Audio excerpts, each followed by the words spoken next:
Bonjour à tous, alors aujourd'hui je vous propose donc un exercice pour travailler le lien entre intégrale et R.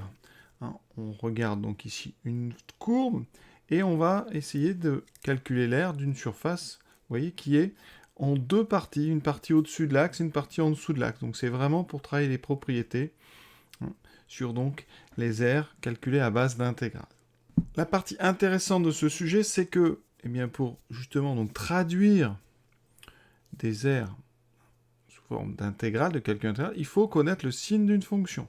Et donc ici, on va avoir une première partie sur l'étude de signe d'une fonction polynomiale de degré 3 qu'on va factoriser grâce à la première question. Donc vous allez voir un sujet assez long parce qu'il y a pas mal de calculs. On va essayer de faire tout à la main sans la machine. On vérifiera quand même bien sûr. Mais pour s'entraîner à faire des calculs vraiment assez longs. Mais ils ont même des dénominateurs, beaucoup de fractions. Donc on est parti. Première question, donc ici c'est un développement. On a trois facteurs. X plus 2 fois x moins 1 fois x moins 6. Alors, quand on a trois facteurs, il faut commencer par faire le produit de 2. Donc je choisis par exemple le deuxième et le troisième facteur. Je vais laisser x plus 2 pour après et je développe. Donc ici j'ai x fois x, donc x2.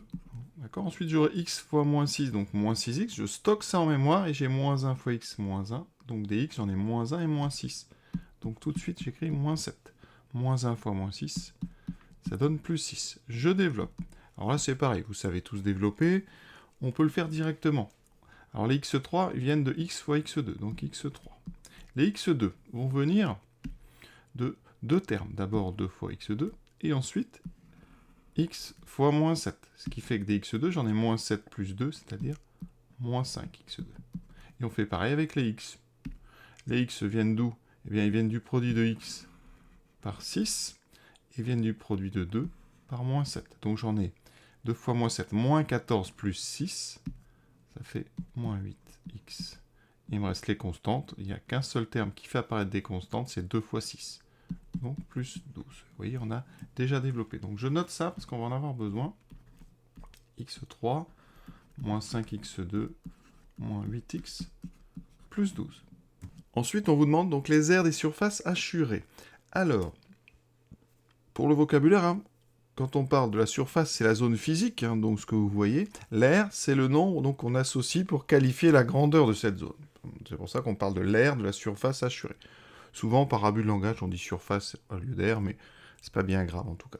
Ici, donc, il faut voir le lien entre ce qu'on a fait et la fonction qu'on nous propose. Alors, la fonction qu'on nous propose, son expression, c'est donc 0,1 x3, moins 0,5 x2, moins 0,8 x, plus 1,2. Ce qu'on peut faire, vous avez un 0,1 x3, ici il y avait un 1 x3, d'accord?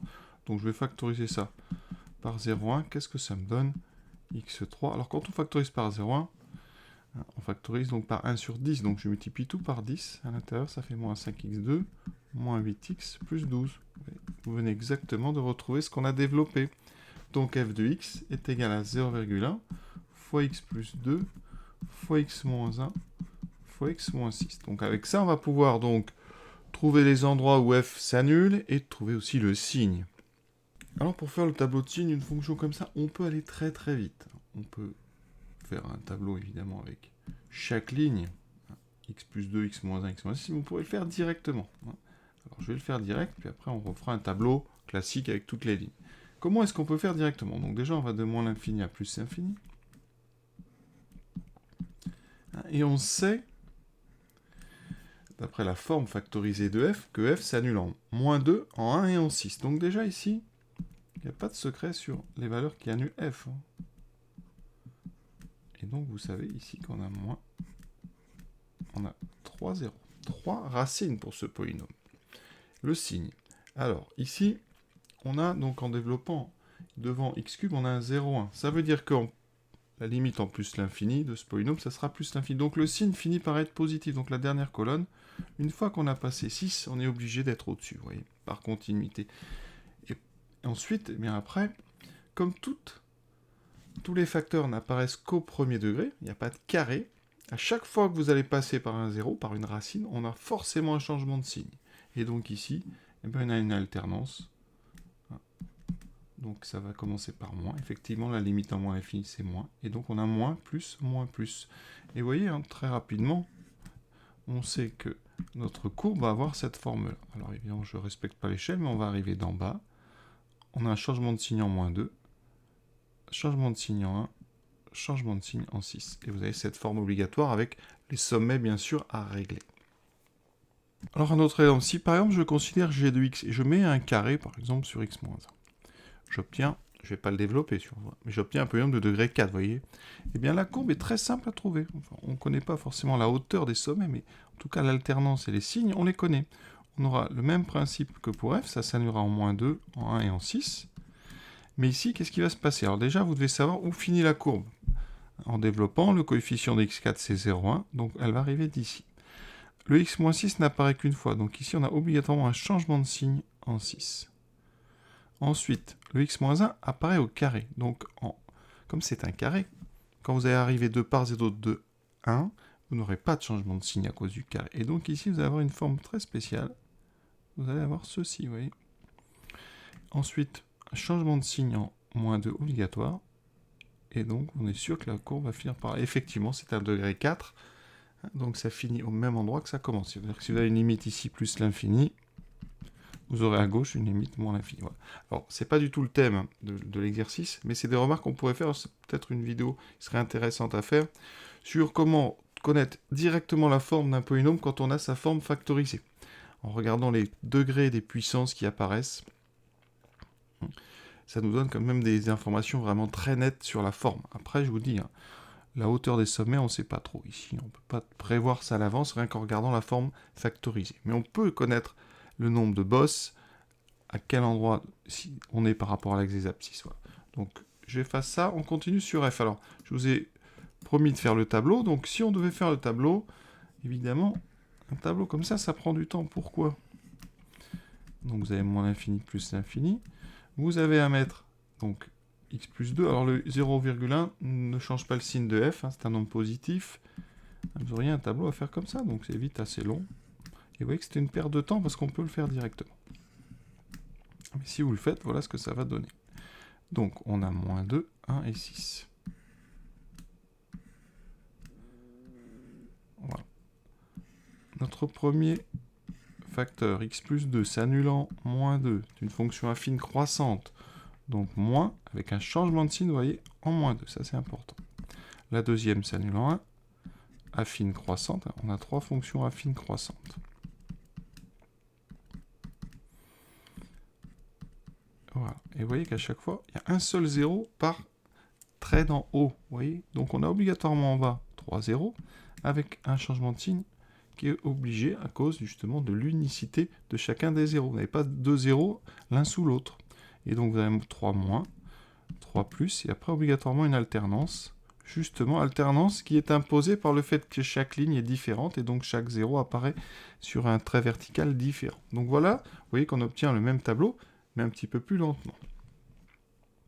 Alors maintenant, on va pouvoir parler d'air. Alors ici, l'air coloré, elle est de deux types. Hein. Bon, on a dit donc l'air qui est au-dessus ici, que je vais appeler A1, et l'air qui est en dessous ici, A2. On va les traiter séparément.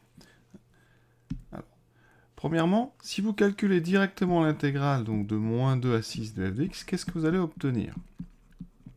Vous n'obtiendrez pas la somme des deux airs. L'intégrale d'une fonction, pour les fonctions très simples comme ça, eh bien, ça donnera l'air algébrique, c'est-à-dire l'air au-dessus de l'axe des abscisses, moins l'air en dessous. Donc vous aurez une différence, en fait, vous obtiendrez en faisant ça, A1 moins A2, qui vous donnera un nombre d'ailleurs négatif, parce que A2, visiblement, est plus grand que 1. Si vous voulez la somme des deux airs, il faut séparer le calcul en deux. Il faut d'abord s'occuper de l'air A1, puis de l'air A2. Alors, l'air de la première surface. Vous savez qu'une surface, donc c'est la zone physique, hein, la zone qui est donc colorée. L'air, c'est le nombre qu'on associe à cette zone pour qualifier sa grandeur. Donc l'air A1, elle dépend donc de f sur l'intervalle, donc moins 2, 1. Et sur moins 2, 1, f, on a dit, est une fonction positive. Ça veut dire que pour tout x appartenant à moins 2, 1, f de x est positif. Quand une fonction est positive sur un intervalle, eh bien, ça veut dire que la fonction ici, bien sûr, est continue. Hein. On peut donc intégrer, et donc l'aire sous la courbe, ce qu'on appelle l'aire du domaine sous la courbe, c'est l'intégrale exactement de moins de 1 de la fonction. Tout ça en unité d'aire, donc f est positif, donc A1, c'est l'aire donc du domaine sous la courbe de f, et donc l'aire A1, c'est donc l'intégrale de moins de 1 de f de x dx unité d'aire. Ça, c'est pour la première. On fera le calcul après. Pour la deuxième partie, donc, on est sur l'intervalle 1, 6. On a prouvé que ça s'annulait en 1 et en 6. Qu'est-ce qu'on a dit? F est négative. Vous voyez, dans le tableau, on a un moins entre 1 et 6. Donc l'aire A2 n'est pas l'intégrale de 1 à 6, parce que si vous intégrez de 1 à 6, la fonction est négative, vous aurez une intégrale négative. Donc, ici, il va falloir penser A2, ça sera moins l'intégrale, donc, de 1 à 6 de f de x dx. Ceux qui n'aiment pas les moins, vous pourrez dire que c'est l'intégrale de 6 à 1 de f de x dx. Alors, personnellement, je préfère faire les calculs en terminale, toujours sur des intervalles 1 à 6, mais ça n'a pas d'importance, on pourrait très bien intégrer de 6 à 1, mais si vous inversez comme ça les deux bornes d'une intégrale, il faut rajouter un moins. En fait, moins l'intégrale d'une fonction sur AB, c'est l'intégrale de la fonction sur BA. Et pour ceux qui ne l'ont jamais vu, je vais quand même la réécrire, cette propriété. Donc, à condition que f soit continu, 1 sur AB, l'intégrale de f sur AB, eh bien, si vous voulez inverser les bornes, c'est moins l'intégrale de BA de f de x dx. Voilà, ça peut être utile parfois. Donc maintenant, on va attaquer le calcul de nos deux intégrales. On commence donc par l'intégrale de moins de 1 de f de x dx. Donc f de x, on l'a encore, on va utiliser la forme développée. Donc moins 0,5x2 moins 0,8x plus 1,2 donc dx. Il me faut une primitive, c'est très simple, c'est un polynôme. Donc je vais laisser le coefficient et après je vais mettre la primitive connue de x3, donc c'est x4 sur 4. Ensuite x2, on va prendre x3 sur 3 moins 0,8 x2 sur 2 plus 1,2x. On vérifiera tout ça après à la calculatrice ou au moins sur GeoGebra. Donc là, je vais remplacer d'abord par 1. Alors, il y a pas mal de fractions et des nombres décimaux. Je n'aime pas trop ça, les mélanges, donc on va remettre que des décimaux, que des fractions. Alors 0,1, c'est 1 sur 10. Donc là, j'aurai x4 divisé par 40. Moins, alors 0,5, c'est un demi, donc ça fait x3 sur 6. Alors 0,8, ça fait donc 4 sur 5. Alors 0,8 par 2, ça fait 0,4 déjà. Donc ça fait 4 sur 10, donc 2 cinquièmes. 2x2 sur 5 et 1,2, je vais mettre... Ça fait donc 6, ça fait 12 dixièmes, donc 6 cinquièmes. Voilà. On va s'en servir deux fois, hein. Donc c'est bien de la faire correctement. Donc je remplace par 1, ça fait 1 sur 40, moins 1 sur 6, moins 2 sur 5, plus 6 cinquièmes. Moins, alors on remplace par moins 2, on va avoir des calculs quand même. Moins 2 puissance 4, ça fait donc 2 puissance 4, 4 fois 4, 16, 16 sur 40. Moins, alors, moins 2 au cube, ça fait moins 8, donc ça fera plus 8 sur 6. Moins 2 fois 4, 8 sur 5. Moins 2 fois 6, 12 sur 5. Voilà, on va regarder tout ça. On va regrouper d'abord ensemble, il y a des 40e, donc 1 moins 16, on a moins 15 sur 40. Ensuite, les 6e, moins 1, moins 8, moins 9 sur 6. On simplifiera après. Moins 2, moins 8, ça fait moins 2 plus 8, ça fait plus 6 cinquièmes. 6 plus 12, 18 cinquièmes. 18 et 6, on a donc 24 cinquièmes. Ensuite, on simplifie. Donc 15 et 40, c'est par 5, donc 3, 8. Ici par 3, 3, 2. J'obtiens donc moins 3 sur 8, moins 3 sur 2, plus 24 cinquièmes. On met tout sur, donc 5 fois 8, 40. Donc le premier, je multiplie par 5, moins 15. Le deuxième par 20, 60. Le troisième par 8, donc 160 et 32, 192. On y est. Donc 192 moins 60, ça fait 132, 132 moins 15, 117 sur 40. Je vérifie à la calculatrice, je prends une Casio, 117 sur 40, on est sauvé. Pour notre R à 2, j'ai besoin de l'intégrale de 1 à 6, donc je vais récupérer les mêmes calculs. Hein. Donc on est resté sur l'intégrale, voilà. Ici, je remplace donc par 6, alors ça va être encore plus gros, 6 fois 6, donc on va laisser 6 puissance 4, hein, parce que ça fait un gros nombre, donc ça fait 36 au carré.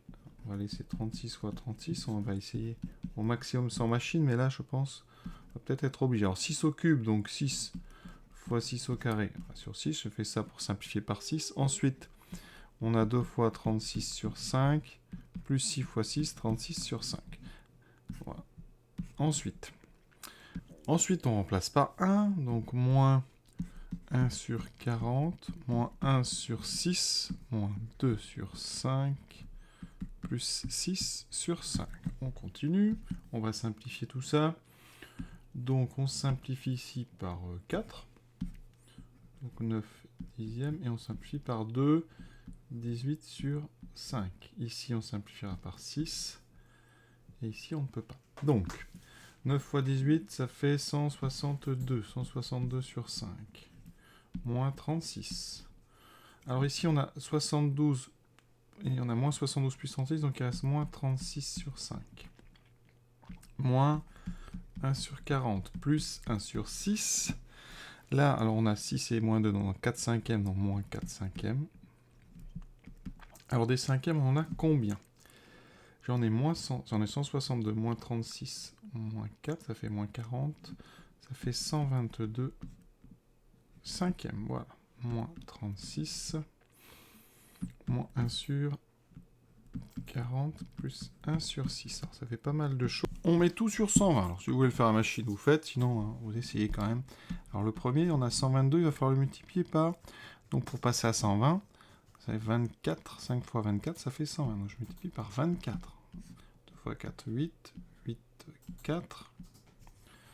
Et donc on a 244. Donc ça fait 8, 2, 9, 2928. Ensuite, 36, il faut le multiplier par 120. Voilà pour le 0. 2 fois 6, 12. Il reste 1. 7 ensuite. Voilà. 1 fois 36, 36. Il me reste 2, 3, 4320. Moins. Alors ici, je multiplie par 3.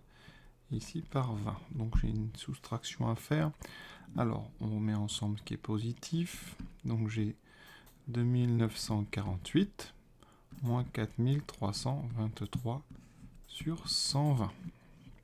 Alors la soustraction, 4323 moins 2948, donc 13 moins 8, 5, 12 moins 5, 7, ici, donc 13 moins 10, 13 moins 10, oui, ça fait donc 3, 4 moins 3, ça fait 1375 sur 120. Avec le moins que j'oublie pas. Ensuite, on va diviser par 5. Donc 1375 divisé par 5. Alors, ça fait combien ça ? 2. Voilà. Ensuite, 37 par 5, 7. Il reste 2. 275. Donc, il me reste ici moins 275 divise par 5 sur 24. Je vérifie la machine. C'est bon, parfait. R coloré. C'est donc notre première R 117 sur 140, sur 40, moins, donc ce qu'on vient de trouver, moins 275 sur 24. Donc j'ai 117 sur 40, plus 275 sur 24. On va tout mettre sur 120, comme on vient de faire. Donc je multiplie 117 par 3, ce qui fait 351. Plus, donc là je vais multiplier par 5, alors 5 fois 200 ça fait 1000, 5 fois 75, donc ça fait 375, donc on a 1375, ce qui donne en ajoutant, donc 6, 5 et 7, 12, il reste 1, 4 et 3, 7, 1700. Voilà, on peut, si on veut, diviser par 2. Ce qui donne, alors par 2, bougez pas. Donc 1726, on n'est pas loin de 1600, donc ça fait 800, il reste 126 à diviser par 2, ce qui fait 63, donc on a 863, donc sur 60. En haut, ça n'est pas divisé par 3, donc on s'arrête ici. 863 sur 60. On vérifie quand même la machine. Parfait, 863 sur 60. Alors, ça donne à peu près 14,4. Donc je vais mettre à peu près 14,4, puis on va regarder sur le dessin. Hein. Donc j'ai oublié par contre quelque chose, j'ai oublié de mettre unité d'air. Maintenant on va regarder sur le dessin, voilà, est-ce que c'est à peu près 14,4. Alors, la première aire, donc A1, 117 sur 40, ça fait 2,9. Donc je vous rappelle qu'unité d'air, c'est donc une... Sur ce schéma ici, hein, il faut un rectangle qui fait 1, 1. Donc je vais en faire un à côté, un rectangle qui fait 1, vous voyez. Alors, voilà, ça fait 1. Vu l'unité, voilà. Ça représente une unité d'air. Donc ici, on va regarder comment on a. Oui, unité d'air, c'est ça. Vous avez donc une. D'accord. Et après, ben on va essayer. Voilà. Ça fait 1, quelque chose. Donc si vous rajoutez tout ça ici, vous voyez déjà, vous en avez à peu près 2 ici. Un petit peu moins que 2. Ou un peu plus. Hein, voilà, c'est pas facile. Donc voilà, effectivement, on peut très bien ici être à... si on rajoute ça et ça, vous êtes à peu près, effectivement, à 2,9. À peu près à 3, quoi, globalement. Ici... on est sur une aire beaucoup plus grande, donc on a, alors, des carreaux entiers, on en a à peu près 3 ici, 3, on en a à peu près 4, donc ici, si on compte, vous avez donc ce trace ici, hein, il y a 1, 2, 3, 4, 5, 6 à peu près, 7, 8, ici on en a 9, ici on peut en compter une dixième, voilà, à peu près. Il vous reste des petits morceaux un peu partout. Effectivement, on est vers 11, 12. Hein, voilà. On ne peut pas faire mieux comme ça. Mais vous voyez, donc dans l'idée, effectivement, on peut comme ça évaluer graphiquement. Alors en fonction du repère, c'est plus ou moins facile. Vous voyez ici, la courbe est tellement arrondie que c'est difficile de former des carreaux entiers. Mais voilà, dans l'idée, hein, notre résultat est tout à fait cohérent. Voilà, cette vidéo est terminée. Bon, j'ai fait tous les calculs à la main. Hein. Un petit peu de patience, hein, mais ça passe quand même, parce que souvent dans les concours, on n'avait pas la calculatrice, donc il faut quand même apprendre à bien se débrouiller, même si au départ, on fait souvent des petites erreurs et d'inattention. Voilà. À très bientôt.